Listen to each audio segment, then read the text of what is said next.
The 2018 Hyundai Santa Fe is here today, however it's impossible to say about tomorrow. The 3-push hybrid by Hyundai might lose ground to equivalent offerings from different automakers, for example, the Toyota Highlander and Honda Pilot, both of which have swelled in size to speak to family purchasers who are slanting toward city transports. While another Santa Fe lingers in the following model year or two, the present rendition's as yet justified regardless of a search for its fantastic crash well-being and solid esteem.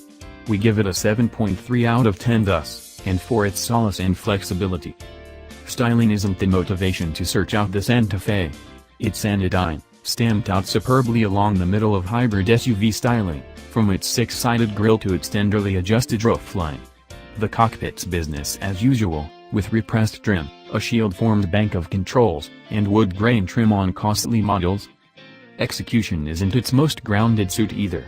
Gas mileage is ordinary, as is quickening from its V6.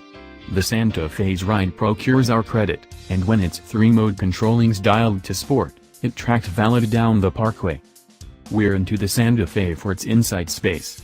Hyundai encompasses the front travelers with a wide range of room, and warms and ventilates their cowhide seats, at a cost. Second-push travelers have it entirely great, as well.